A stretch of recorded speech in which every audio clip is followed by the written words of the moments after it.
안녕하세요. 좋은 삶. 이거 정말 어려운 질문이죠. 오늘 이 질문을 두고 벌어진 엄청난 철학적 대결, 그 한복판으로 여러분을 초대합니다. 한쪽엔 20세기 최고의 철학자가 있고요. 다른 한쪽엔 수천 년의 역사를 가진 거대한 사상이 버티고 있습니다. 와, 오늘의 분석 정말 흥미진진할 것 같지 않으세요? 바로 한번 시작해보죠.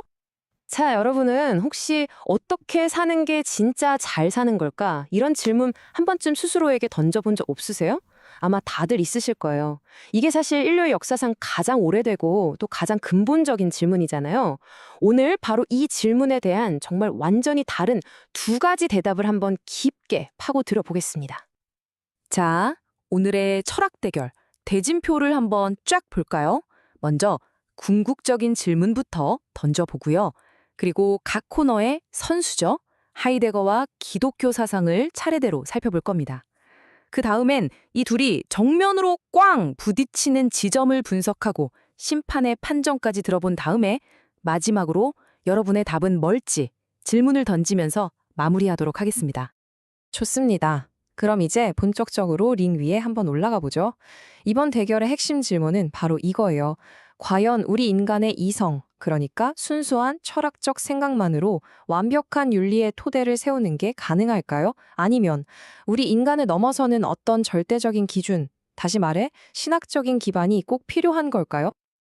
자, 오늘의 두 선수를 소개합니다. 먼저 왼쪽 코너, 20세기 철학의 거인 마르틴 하이데거. 하이데거는 윤리를 존재의 문제로 봅니다. 그러니까 우리가 이 세상에 도대체 어떻게 있는가? 바로 이 문제요. 그리고 오른쪽 코너, 수천 년 역사를 자랑하는 거대한 전통, 바로 기독교입니다. 기독교에서는 윤리를 신의 뜻에 우리가 어떻게 응답할 것인가의 문제로 보죠. 와, 출발점부터 완전히 다른 방향을 보고 있죠? 자, 그럼 먼저 하이데거부터 한번 자세히 들여다볼까요? 부제가 내면으로부터의 부름인데 이게 무슨 뜻이냐면요. 하이데거한테 윤리라는 건 뭐 이거 해라 저거 하지 마라 하는 규칙 목록 같은 게 아니에요. 그게 아니라 우리 존재 자체의 구조 안에서 그 길을 찾아 나서는 과정, 바로 그 자체라는 겁니다. 하이데거가 말하는 윤리적인 삶의 최종 목표, 그게 바로 이 본래성이라는 겁니다. 이게 뭐냐면요. 외부에서 이렇게 살아라 하고 정해준 규범이 아니라 저기 깊은 내면에서 들려오는 양심의 부름에 응답하는 거예요. 좀 더 쉽게 말해볼까요? 사회가 정해준 뭐 좋은 대학 가고 좋은 직장 가는 그런 성공의 길이 아니라 이게 진짜 나다운 삶이다 라고 내 안에서 외치는 그 목소리를 따라서 나만의 가능성을 활짝 펼쳐내는 상태. 바로 그걸 의미하는 거죠. 바로 이 문장이 하이데거의 생각을 정말 압축적으로 보여주는데요. 보통 우리가 윤리하면 뭘 떠올리죠? 이거 해라, 저건 하지 마라, 이런 규칙들 아닌가요? 근데 하이데거는 딱 잘라서 그게 아니다 라고 말하는 겁니다.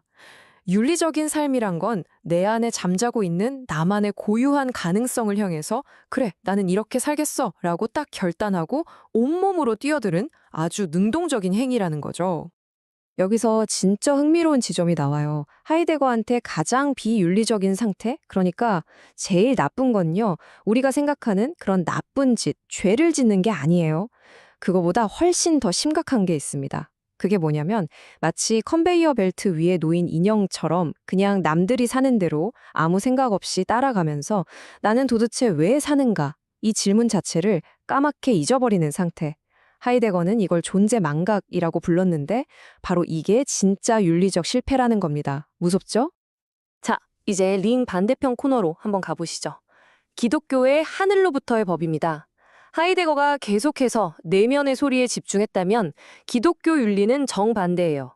우리 바깥에 외부에 존재하는 신적인 계시, 그리고 객관적인 선에서 그 근거를 찾는 거죠. 기독교 윤리의 심장은요, 바로 이 신적 계시에 있다고 할 수 있습니다. 하이데거가 나라는 내면에서 윤리를 캐놨다면 기독교는 완전히 반대 방향으로 가요. 무엇이 선하고 옳은가에 대한 기준, 이건 우리 인간이 정하는 게 아니라는 겁니다. 이미 우리 바깥에 신의 뜻을 통해서 객관적으로 딱 주어져 있다는 믿음이죠. 그러니까 우리는 선을 만들어내는 창조자가 아니라 이미 존재하는 그 선을 발견하고 따라야 하는 존재라는 거예요. 관점이 완전히 다르죠. 기독교 윤리를 떠받치는 핵심 기둥들이 몇 가지 있는데요. 먼저 모든 선의 근원은 바로 신입니다. 그리고 그분의 핵심 명령은 사랑하라는 것이죠. 하지만 인간은 죄 때문에 이 길에서 벗어나 버렸어요. 그래서 기독교 윤리는 그냥 착하게 사는 법에 대한 이야기가 아니에요. 회개와 은총을 통해서 다시 신과의 관계로 돌아가는 구원이라는 훨씬 더 거대한 이야기 속에서 그 진짜 의미를 찾게 되는 겁니다. 자, 드디어 오늘의 메인 이벤트입니다.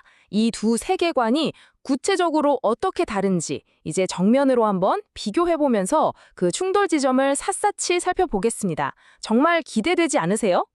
자, 이 표를 한번 보세요. 두 사상의 근본적인 차이가 정말 한눈에 쩍 들어오죠? 여기서 가장 결정적인 차이, 핵심은 바로 책임의 방향이에요. 한번 보세요. 하이데거의 윤리는 모든 화살표가 결국 나 자신을 향합니다. 나의 양심, 나의 본래성, 나의 반응성, 전부 나에 대한 책임이죠. 그런데 기독교 윤리의 화살표는 어디를 향하나요? 밖을 향합니다. 나를 넘어선 존재인 신, 그리고 내 옆에 있는 다른 사람 앞에서 책임을 지는 거예요. 윤리의 근거가 뭐냐, 선과 악의 기준이 뭐냐, 이 모든 차이가 바로 이 화살표의 방향, 여기서부터 시작된다고 볼 수 있습니다. 자, 이제 심판의 시간입니다. 오늘 우리가 함께 살펴보고 있는 이 자료는 기독교적인 관점에서 하이데거의 윤리를 과연 어떻게 평가하고 있을까요? 하이데거 사상이 가진 그 강력함 뒤에 숨겨진 치명적인 한계는 대체 무엇인지 지금부터 그 판결을 한번 들어보겠습니다. 원문 자료에서는 크게 네 가지 핵심 비판을 제기하는데요. 이게 사실 다 연결되어 있어요. 자, 들어보세요. 첫째, 선과 악을 판단할 객관적인 기준이 없다는 겁니다. 그러다 보니 둘째, 나치즘 같은 그런 거대한 악을 제대로 설명할 죄라는 개념이 들어설 자리가 없어져요. 그리고 셋째, 모든 게 나의 시련에만 집중되니까 자연스럽게 다른 사람에 대한 의무는 뒷전으로 밀려나게 되죠. 그리고 이 모든 것의 끝에 뭐가 남을까요? 바로 넷째, 우리가 도대체 왜 도덕적으로 살아야 하는지에 대한 궁극적인 목적, 그러니까 초월적인 선이 없다는 결론에 이르게 되는 겁니다. 그래서 결론적으로 이 분석 자료는 아주 강력하게 경고하는 겁니다. 만약에 나의 결단이 윤리의 유일한 기준이 되어버린다면 나는 다른 사람을 해치기로 결단했다는 이런 끔찍한 말조차도 정당화될 수 있는 위험이 있다는 거예요. 결국 하이데거의 윤리는 그것만으로는 타인을 전혀 고려하지 않는 극단적인 자기중심주의로 빠져버릴 수 있는 아주 위험한 길을 열어두고 있다. 이렇게 지적하는 거죠. 자, 그럼 이 치열했던 철학 대결. 최종 결론은 뭘까요? 과연 승자는 누구일까요? 원문 자료는요, 정말 흥미로운 결론을 내립니다.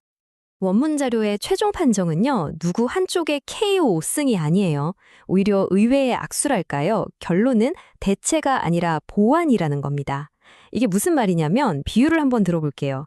하이데거의 철학은 우리 인간이라는 존재의 아주 복잡하고 정교한 설계도를 이해하는데 정말 뛰어난 도구를 줍니다.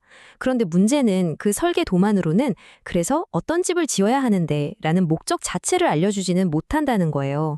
바로 그 목적, 그러니까 객관적이고 초월적인 토대는 신학이 제공할 수 있고 하이데거의 철학은 그 길을 걸어가는 우리 인간을 더 깊이 이해하게 도와주는 아주 귀중한 자원이 될 수 있다는 거죠. 자, 오늘 이 긴 분석을 마치면서 마지막으로 여러분께 이 질문을 꼭 던지고 싶습니다. 여러분이 생각하는 좋은 삶이란 우리 스스로가 주체적으로 만들어 나가는 걸까요? 아니면 우리 바깥에 있는 어떤 부름이나 진리에 응답하면서 살아가는 걸까요? 내면 깊은 곳에서 들려오는 목소리와 저 하늘에서 들려오는 목소리, 여러분은 어느 쪽에 더 귀를 기울이시겠어요? 여러분의 생각이 정말 궁금합니다. 예, 마지막 프레젠테이션까지 다 들어봤네요. 기독교가 보는 인간의 좋은 삶에 대한 관점과 하이데거가 보는 인간의 좋은 삶에 대한 관점 비교를 해본 거죠. 하이데거의 이야기 다시 한번 정리를 해보면 자기의 고유한 가능성에 대한 결단 이 표현이 굉장히 마음에 와 닿는데요. 좋은 삶이란 본래성, 영어로는 authenticity라고 하는 자기만의 고유한 그런 본래성이 드러난 그런 삶이 되어야 되고 그런 삶을 살아간다는 것은 자기만의 고유한 가능성에 대한 어떤 결단력이 있는 삶, 나만의 삶을 살아가겠다라는 그 결단을 실행하는 그런 삶이 진정으로 좋은 삶이고, 말하자면 선한 삶이다. 그렇지 못한 삶이 뭐 여기에다 악을 붙인 악한 삶이다 이렇게 붙이는 거가 이제 의미가 통하지 않으니까 존재 망각의 삶이다 이렇게 표현을 한 거죠. 즉 실제를 잃어버린, 자신의 존재라는 것을 잃어버린 그런 망각된 존재가 망각된 삶이다 이렇게 표현을 했죠. 거기에 비해서 이제 기독교는 명확하게 잘 알려진 대로 선과 악의 기준이 있고, 하나님